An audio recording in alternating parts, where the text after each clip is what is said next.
大家好，我係 Jean。咁啊，其實講緊點解要想拆解執念，因為我哋其實除咗保持咗平時嘅心情平和，做 meditation 啊，或者去聽一啲平靜音樂咧，其實每日都會發生好多事情咧，係令到自己會心情啊或者情緒有起伏嘅。咁所以我覺得拆解一啲好深層嘅執念咧，係會幫助到繼續可以保持比較再長期嘅穩定嘅一啲情緒嘅。咁啊，今日想講下。咁啊，因為我發現咧，其實自己嘅執念咧係即係一啲好深層嘅一啲自己覺得永遠是對的嘅一啲嘅觀念啦。咁所以嗰種有種執着喺度。咁而我覺得咧，本身就係首先第一樣嘢就係唔好做比較，因為喺我呢段時間咧，其實好多人都會有同我講話我唔似你。你咁後生，你復原能力好強，或者係佢會諗好多樣嘢去同我覺得我有咩唔同啊？我同你有啲咩係我冇㗎，所以你可以好返。其實唔係，你要記住，我最 worst 嘅時候，我個癌細胞即係你諗下，我由乳癌開始，我係肺、淋巴、皮膚，成條脊椎、胸椎、腰椎、盤骨、髖關節、肩胛骨、肋骨、大髀骨，跟住到肝，到卵巢、子宮、盆腔，即係如果要比較，係咪我更加 worse？我仲要去到有腹水，所以首先第一樣嘢，唔好去特登揾一啲覺得同我有咩唔同，跟住你會覺得你係冇咁容易好返，不如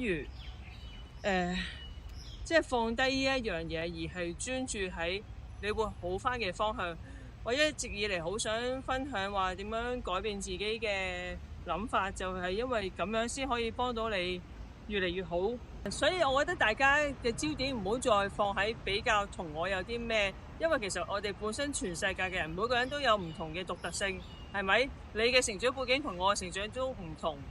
唔好再揾個差異，本身就係我哋就有差異。既然你尊重我嘅不同，我亦都尊重你嘅不同，咁就唔好再比較。我哋放低呢一種真係潛在嘅執念，點解會有呢？其實呢係好正常，因為我哋由細到大一出世就已經係喺學校，係咪？喺幼稚園喺學校就已經係有成績分，所以我哋慣咗用好多嘅比較去生活係好正常。所以呢樣嘢係一樣我哋已經係注入咗我哋即係入血嘅慣常，我哋睇嘢模式咧就用咗一種比較嘅模式，所以我覺得即係係可以拆開。係可以唔好做比較，我哋就係專注我哋想健康，唔好再諗呢樣嘢，而係專注用咩方法可以令到自己健康。咁我覺得呢個係首要啦。咁到第二樣嘢就係咧，我哋成日都會覺得咧，別人會喺自己嘅眼光度睇事情嘅。咁例如啲咩咧？譬如特別係咧，我哋對住最親近嘅人咧，我哋總會係有咁樣嘅睇法，即係我哋好多時都會發覺屋企人咧係最容易影響自己情緒嘅。朋友都冇咁容易嘅喎，街邊啲人咧就再少啲啦咁樣。咁因為我哋成日都覺得咧，屋企人咧係應該最清楚自己、最明白自己。其實但係有時就係因為嗰個我哋本身就係諗住佢，因為好明白自己、好了解自己，所以就會覺得點解佢會咁樣講嘢㗎？點解我哥哥咁樣同我講？點解我爸爸媽咪會咁樣同我講嘢？佢應該好明白。但係其實真係唔係，我哋真係跳翻出嚟客觀啲睇一件事，就係其實唔係真係全部人會喺我哋同一個視野去睇眼光。因為當你只可以提翻自己唔係咁樣嘅時候，而對方可能講一啲説話唔係你 expect 嘅話，其實大家都冇惡意嘅。咁例如一樣嘢啊，好似最近我譬如喺同一條街咁樣，我本身都唔知道啱啱架巴士走咗，但係點知我再見到我朋友企喺個巴士站嘅時候，咁我就你喺度等巴士啊咁樣，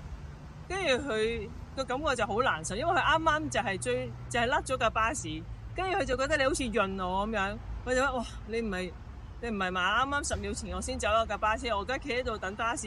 你覺得我而家係喺度做緊啲咩？即係可能會有啲人咁嘅心情，但係其實真係唔係，即係我問嗰句，其實真係唔知道架巴士走咗，佢企喺嗰度嘅時候，其實佢因為都expect 我會見到架巴士走咗，所以佢就覺得你唔應該會咁樣同我講，而家你咁樣講就好似串緊我。所以我覺得有時候啲嘢係可以我哋跳翻出嚟個框框，客觀啲再重新睇一件事。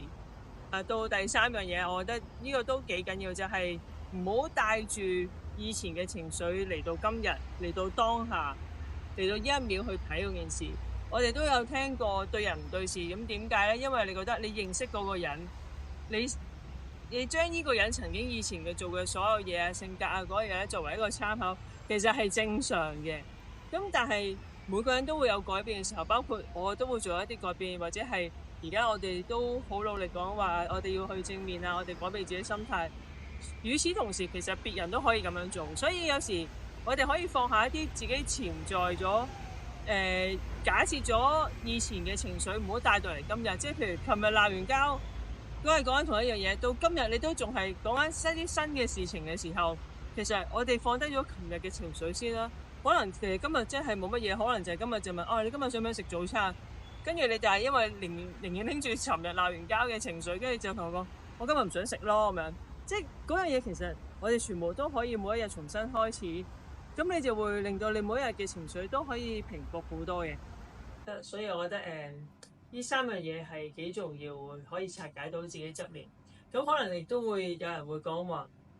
咁你即係個人都冇晒性格啦，係咪？即係咩都冇乜起伏。咁呢樣嘢唔代表冇起伏啊。因為咧無論點樣都好，只係當下唔好影響到自己情緒太波動。然之後其實你可以表達你嘅諗法嘅，不過你就用最善意、最善良嘅方法去表達你嘅諗法，同埋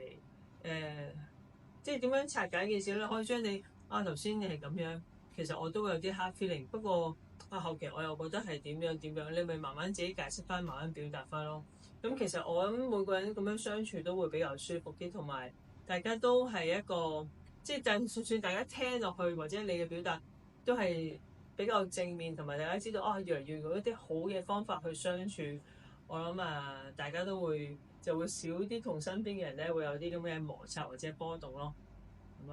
好，今日係咁多分享，下次見，拜拜。